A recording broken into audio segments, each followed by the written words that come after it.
Welcome back to another episode of Light Beer, Dark Money. I'm Sean Noble. I'm Chris Clements. And we are brought to you today by our good friends at Americans for Prosperity, Arizona. Thank God for Americans for Prosperity. Yes, they are the big thing. Trump tax cuts, make them permanent. Yes. Let's get that done. One big, beautiful bill. Done. I just saw a clip today that Trump is putting some fire underneath some of the New York congressmen about the SALT deal. Just saying, you know what? This is it. Shut up. Sit down. Vote for the bill. Well, it's the way I understand it is Trump went to speak to the House Republicans. You've got the blue state Republicans wanting to enrich their multi-million-dollar donors. And the Democrats are sitting there, yay, you go fall on that sword for us. Thank you. And he's telling the conservatives, House Freedom Caucus guys, don't F around with Medicaid. Yeah, well. And so there's a lot to F around with Medicaid. Now, if they put the work requirements in and they move those up to 2027 rather than 2020, I don't know why it was 2029. They've got to at least do that. You know, when we had our conversation with David Schweiker last week, that was a part of that conversation that we did not really talk about. Now I want to go back and ask him, why the 2029? Why not 2026? Well, yeah. I mean, I don't totally understand why 2029. I think it was, I don't understand. Yeah. But 2027 better than, I mean, I know why not 2026, because we're going to be in fiscal year 2026 in September. In September. So yeah, you know what I'm talking about. 2027. But 2027, that would provide tremendous amount of savings. Oh, completely. So the other stuff that some of the conservatives want to do on Medicaid, what they want to do is they want to reduce the amount that the federal government pays towards it, that kind of stuff. We just need to get this bill done because we need the tax cuts. We need growth in the economy. Yeah. And we thank our friends at Americans for Prosperity they had a day of action this last weekend. Yes. A bunch of congressional districts all across the country. They are working hard. Right here in Arizona. They are they are leading the charge. Well, they realize what it's going to do to the economy. It's what it's going to do to people's pocketbooks, what it's going to do to American business if it doesn't get done. Yeah. I mean, both on the C Corp side and the S Corp side and the LLC. I mean, if you have any type of business in America, if this doesn't get done, your taxes are going up. They're going up substantially. And that's going to hurt everybody. Yeah. So good for them. I mean, you think the stock market is squirrely now. Wait till they don't get this done. It'll be in free fall. They get this done. The stock market, it's not just the stock market. It's going to be the economy in general. Oh, completely. You know, employment. Everything is going to look better. That's for sure. Yeah. And maybe not the bond market. And you've got to think a lot of Democrats are just going, just get it done, do something. Because we're not going to vote for it, but we don't want to. Well, I actually don't know that I believe that all Democrats are. Not all Democrats, but some in some purple states have got to think that. Some know that if this doesn't get done, the economy is going to be sputtering, and they want a sputtering economy going into the midterm, right? I mean, they do. Yeah. Because as what we're seeing right now, it's all about power. Yes. So all about there keeping is control. Since we've talked last, the number of things, the Original Sin, the book that everyone's been talking about, Jake Tapper and Alex Thompson, has come out. There's a lot of stuff been talked about prior to that. You had, Alex Thompson and Axios got a hold of the recordings of the Ben Hur. Is it Ben Hur? Robert Hur. Ben Hur. Movie. Ben Hur. Robert Hur investigation when they interviewed the President Biden about taking documents. Yes. That kind of thing. And Hur refused, he recommended not prosecuting because he was a affable old man with a poor memory, and everyone freaked out. Affable old man with a poor memory. That's when we got the Joe Scarborough total and complete freak out. Yeah, and cogent. Start the tape now. I'm going to tell you the truth, and you can't handle the truth, then F you. Yeah. This is the best Joe Biden we've ever seen. That's a good imitation. I don't Very think it's a well very good done. imitation, but that was what he said. It was Joe the best Joe Biden we've ever Scarborough. seen. I mean, come on. And Biden lackey. the thing that is astounding to me is, I'm sorry, I'm laughing. It is astounding to me that it's Jake Tapper that wrote this book along with Alex Thompson. Yeah.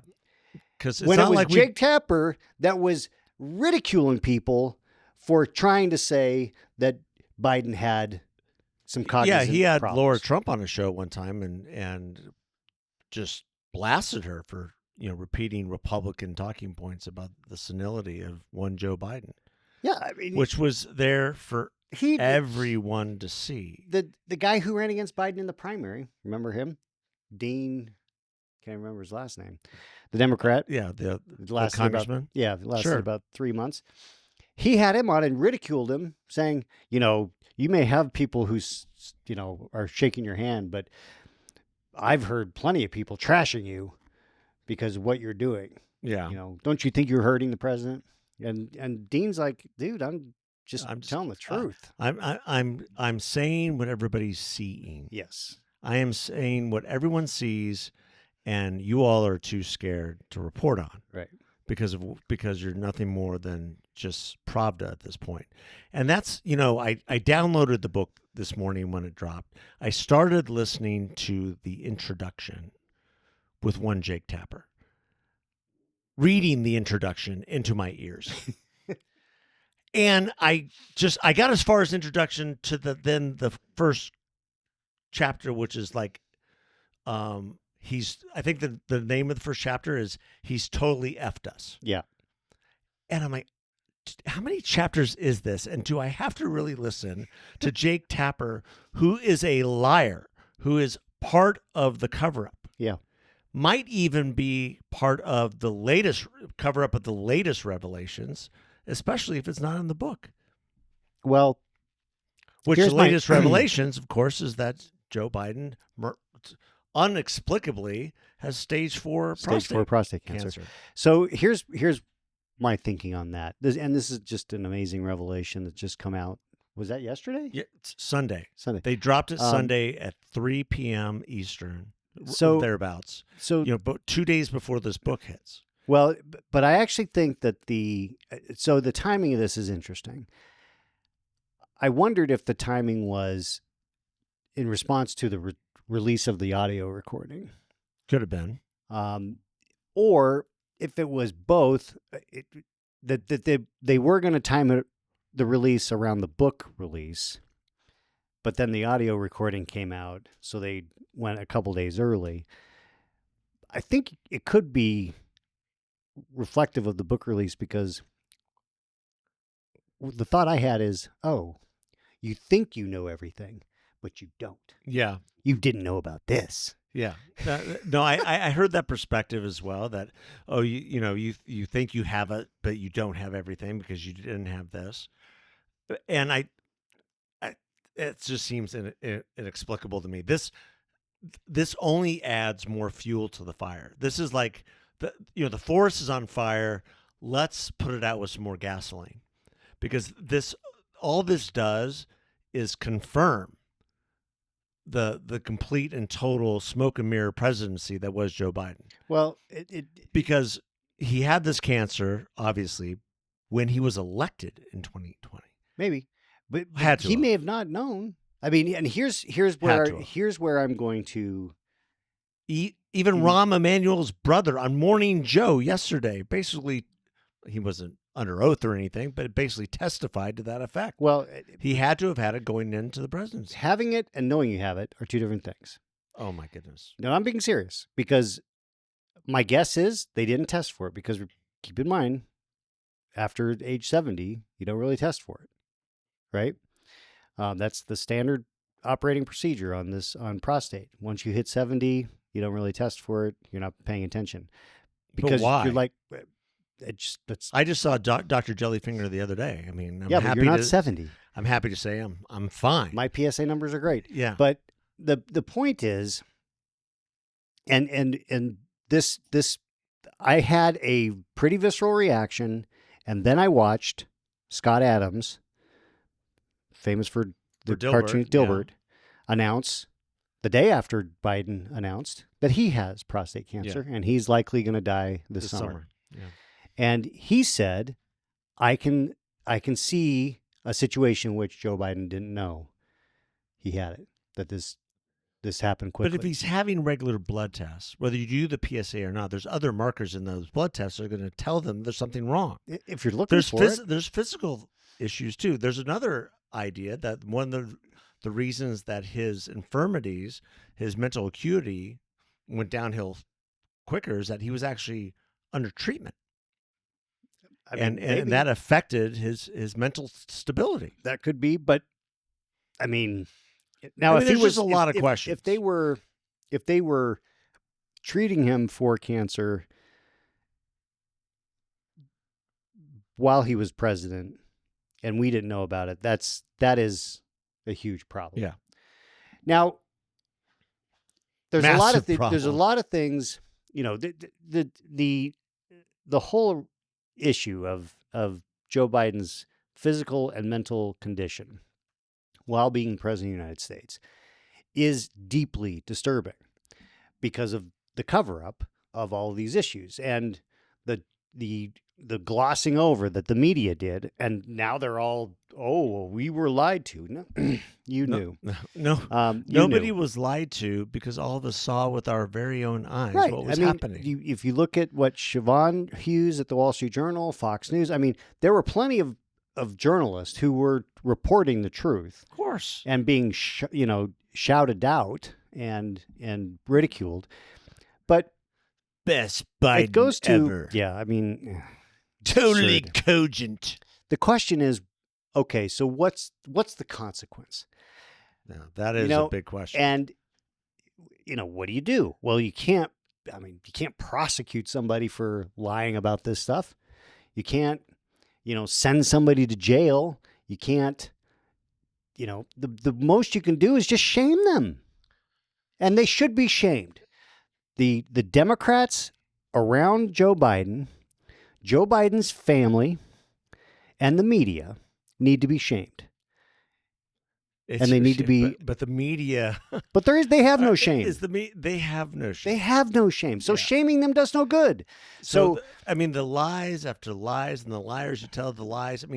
They absolutely have no shame. This is going back to 2015.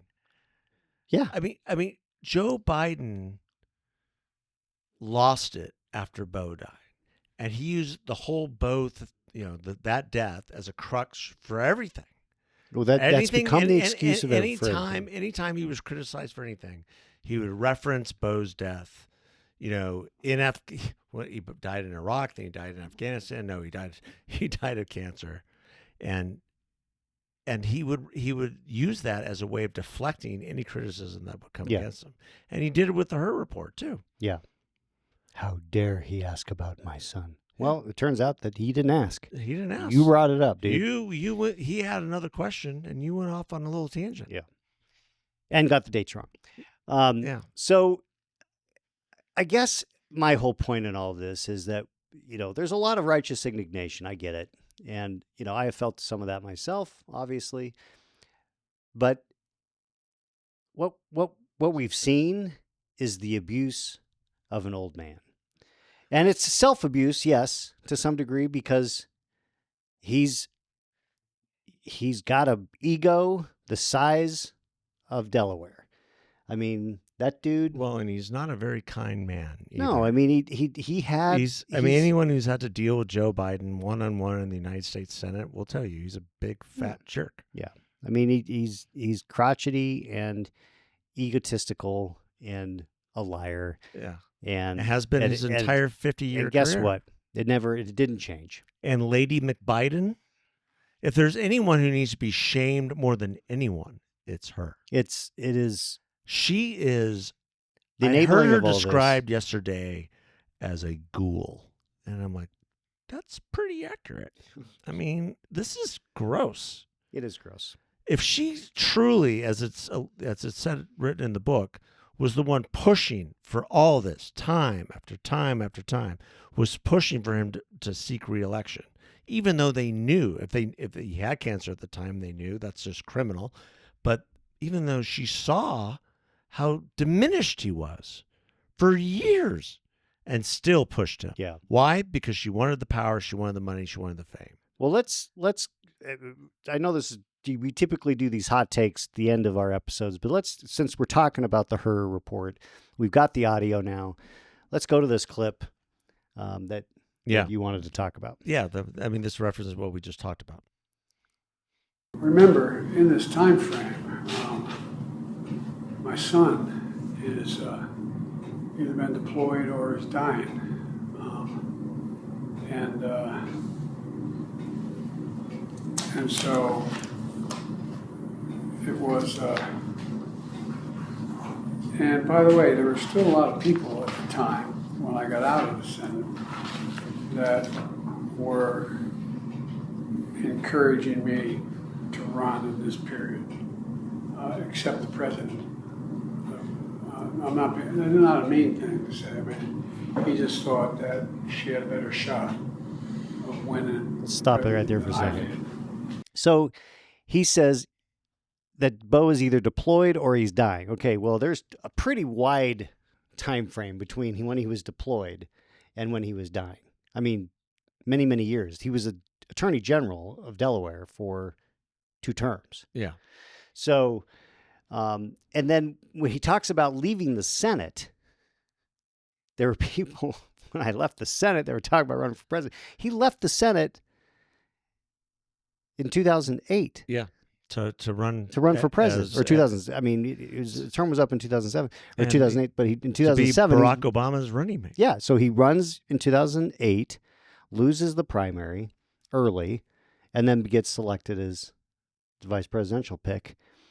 Well, nobody was talking to him about running for president after that until after Obama's second term. Well, and to put this in context, I believe what he's trying to answer there, what the question was, and what they continued to go back to with him is, how did you get these documents? Right. And So here's he's filibustering big time. And it's where not enough is talked about. Donald Trump had his documents at Mar-a-Lago. They knew where they were, whether you believe in his assertion that he had the right to have those documents or not, they were there. He was the president of the United States. Every single president has documents at their home. Yeah. There's a warehouse in Chicago, apparently, where a lot of the Biden documents, or excuse me, the Obama documents are being kept under lock and key. Joe Biden had to have gotten these documents in a Senate skiff. So how did So he took him out. Yeah. So, And yet he couldn't even remember he wasn't going to answer any of those questions. No, I mean, and goes off on this tangent. It's clear that as he's typical politician, he's distracting.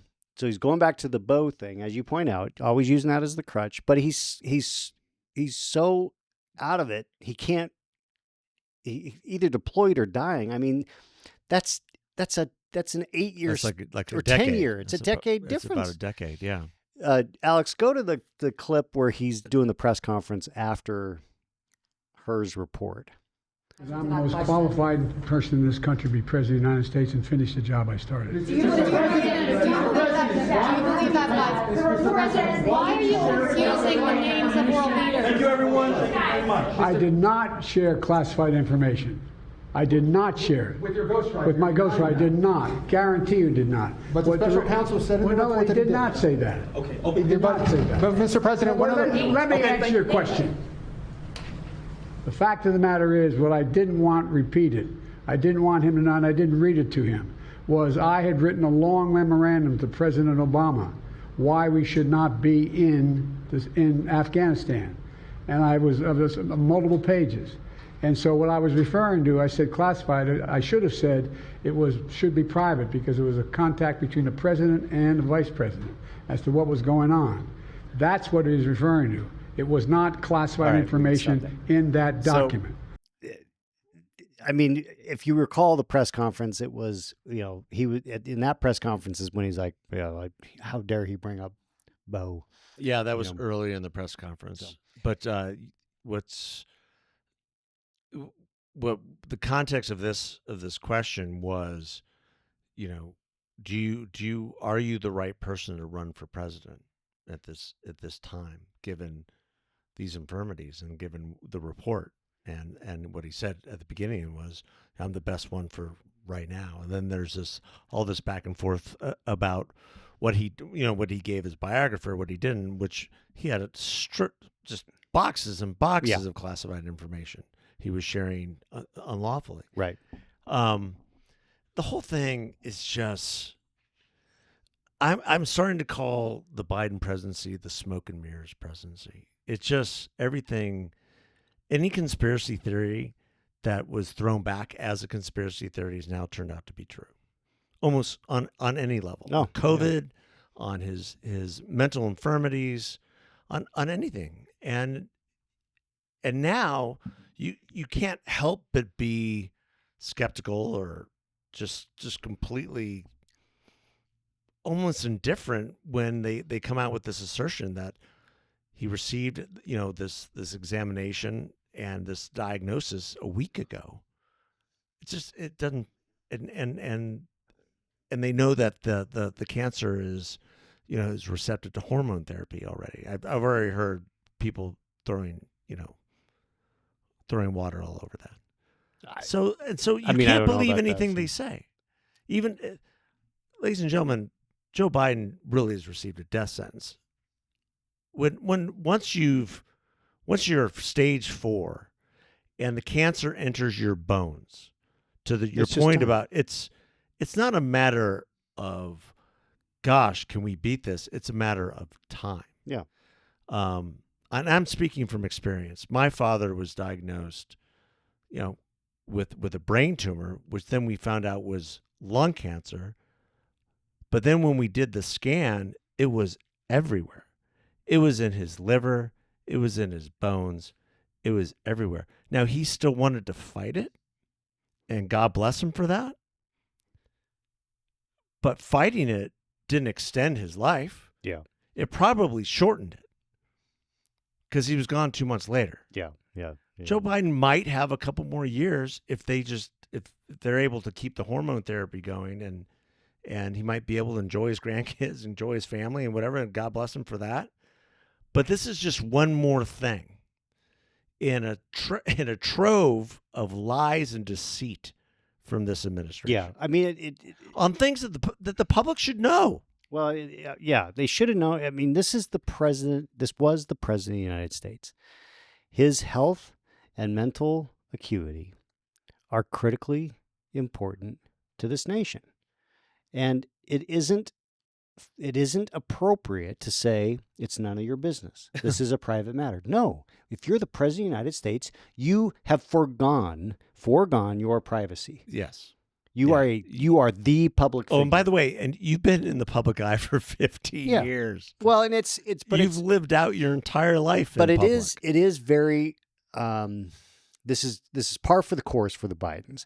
When Beau was sick with his brain cancer, they went months and months and months without telling the public or the press about it. In fact, they were just flat out lying about it. Clean bill of health. The surgeon came out and said, "Oh, we removed a small lesion from his brain, and he's doing fine." When they had actually removed a golf ball sized tumor, and he was not fine. He was being shipped all over the country to do experimental treatments to try to prolong his life. I mean, and Biden himself was lying about where he was when he was vice president, as he was, saying, tell the press I'm going to Delaware for the weekend, when he'd actually be going to Houston to be with Beau for treatment. I mean, they couldn't, they wanted to be in the public sphere, but they didn't want to be public. And you just can't have it both ways, especially when you're vice president or president. They enjoy the trappings of power and the love, the spotlight. But when it came to being real, they were incapable. Right. They were absolutely incapable. And I'll go back to Lady McBiden. I mean, she's a ghoul. I think that's a tremendous description of exactly what has happened over the last decade with this family. She is something else. It's if not is, longer. It is. It's It just is not it's not a good example of. I don't want to how use the word live. evil, but gosh, I mean, I've seen online. I mean, people are calling for, can she be, in terms of prosecution? Could she be prosecuted for elder abuse? If he doesn't know what's going on. No, he knows. But he enough. does. He knows enough. I mean, Yeah. he was the one who decided. He was the one who floated the idea that he was going to be a one-term president, and then reneged on that deal because he didn't want to leave. I mean, it was his lifelong dream to be president. And once he was there, the idea that he was just going to give it up was just not going to happen. Yeah. And so they ran in 2020 under a false premise. Hunter had bills to pay. That's true. That's true. Hunter has bills to pay, and the paintings aren't cutting it. Paintings weren't doing it. Wow. So yeah. So this is going to be and thank goodness there's a resistance, including with the mainstream media. There's a call to grant the Bidens privacy, and we should back off some of this examination of his mental acuity and this book by Jake Tapper and Alex Thompson. I think Meghan McCain made a big statement over the weekend, and it's other people. That's not going to happen. It's like I said. I think this announcement just pours gasoline on a forest fire. Well, I mean, look, you're not going to stop the discussion about the cover up of his mental diminishment, just because he announces he has prostate cancer in an advanced stage, because what we need to learn from this is we have to be honest about our leaders and, especially presidents. And, this goes for Trump. If there's stuff that's going on physically or mentally with Trump, they need to be open about it. Yeah. And, so this lays a pretty interesting, dynamic, because he is an old guy. Yeah. He's not getting any younger. Not getting any younger. And I haven't seen any reason to think. Although we know from the past week that Joe Biden could never, ever have survived the week that Trump just had in the Middle East. Oh, no. I mean, not in 5 minutes. Yeah. The amount of stuff that Trump is doing. I think he seems to be mentally sharp and Also, in decent shape. Since this announcement the last 2 days, I think he's struck the right tone as well. I mean, there's Trump the performer and the politician, and then he can shift it and say, this is a sad thing. We need to look at this. We need to make sure that we need to find out how this happened, and be gracious and be No, he can be a gracious person who understands the humanity of things. But he is he's a performer, completely. A showman, and he'll do that when he wants to. Yeah, when he wants to rile people up. Yeah. So,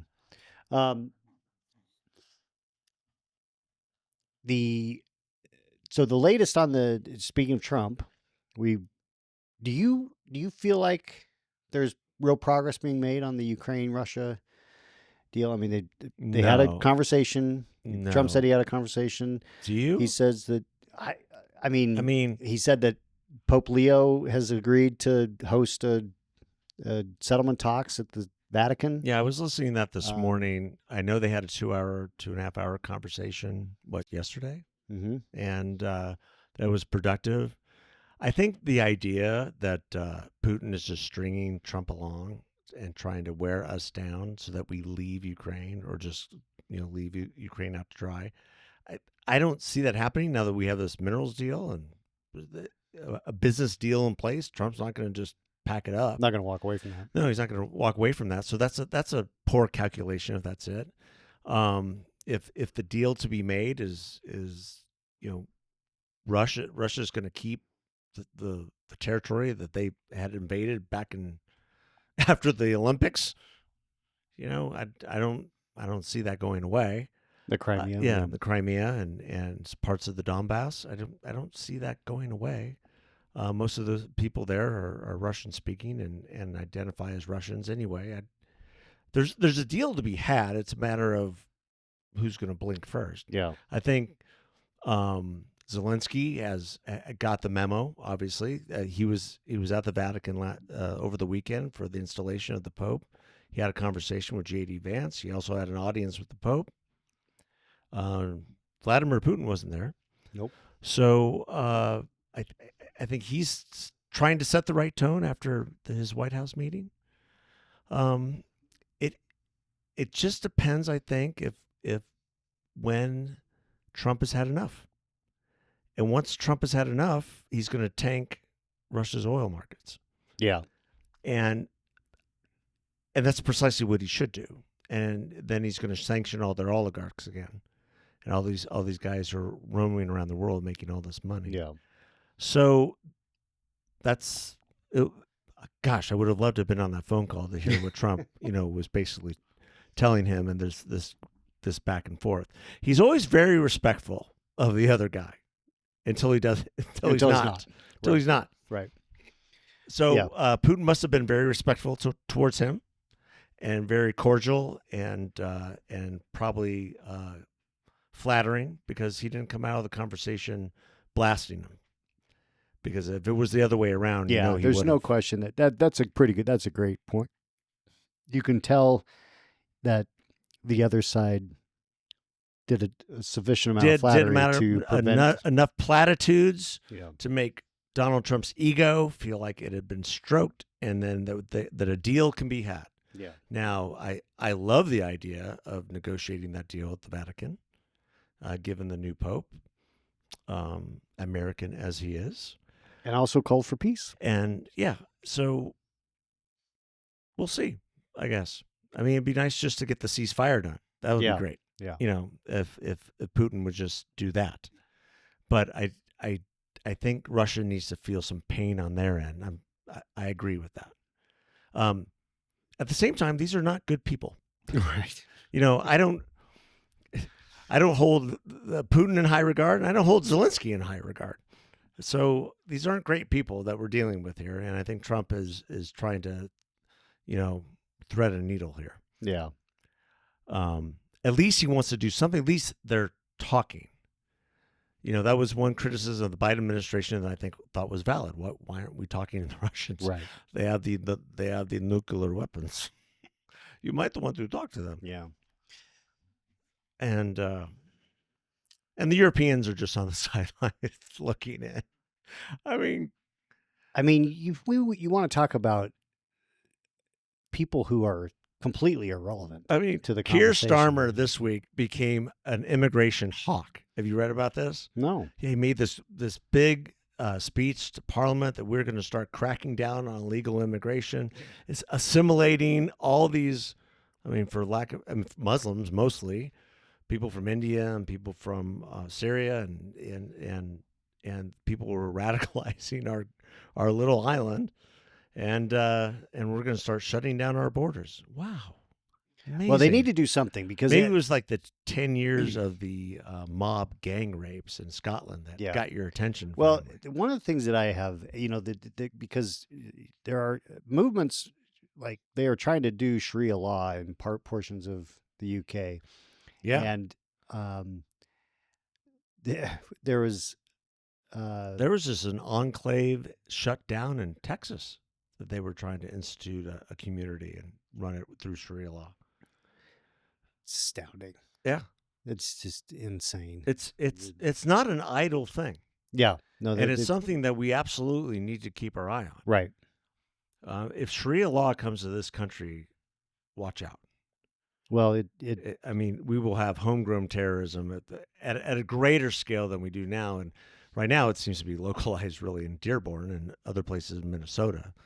But it will metastasize. But it's happened. It happened in New Orleans. It happened in Riverside. There's been instances where people have been radicalized and carried out attacks. I'm talking about whole communities, which are no-goes. which parts of Dearborn apparently are like that. Yeah. Yeah. Woo. Well, and that's not a good thing. not a good thing. That's not a good thing at all. Not a good thing. I think we have one more clip. Oh, okay. Let's do it. And remember to like and subscribe. And give us 5 stars. When you see countries like Canada, Denmark, that have contributed and fought in almost every American war, and you see Washington essentially kind of picking fights with them, do you think it erodes the trust that you need to work for the next war when they need, will they be on board? Yeah. I've never seen a friend or an ally get better because we criticize them publicly.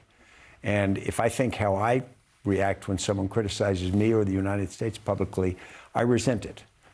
I stood on the battlefield with Canadian soldiers, buried them, met families of Canadian fallen. And I think it's wrong of us not to treat them with the respect that they deserve anyway, but they've also earned through common sacrifice with us. So I just think it's not a smart move, and I don't think it's morally the right move either. Yeah, well, so what? I mean, this goes into just our discussion about Europe. I mean, the criticism on Europe, rightfully so, and the criticism on Canada from a foreign policy and defense posture is that they have not lived up to their commitments for the better forever from the beginning. forever. Yeah.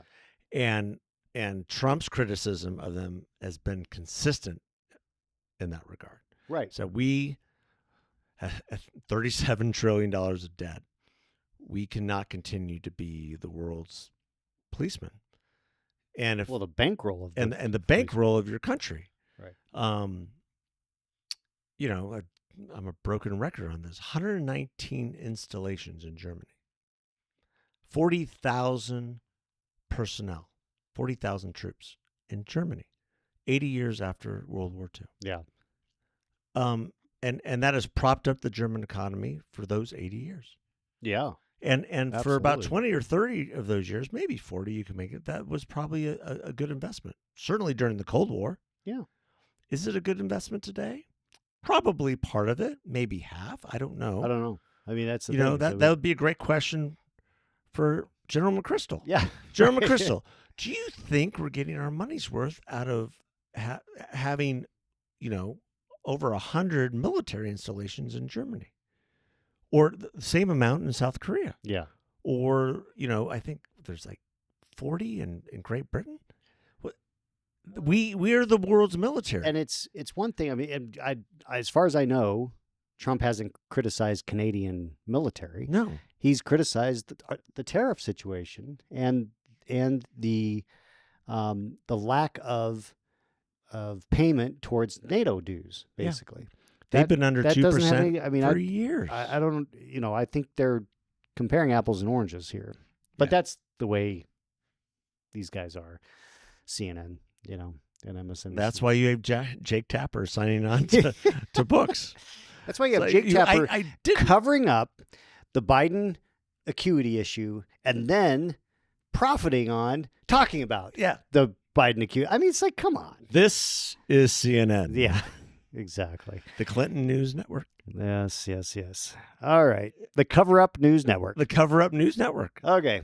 Well, Brilliant. on that note, folks, have a great day. Have a great week. We'll God be bless back. you. Take care. Bye.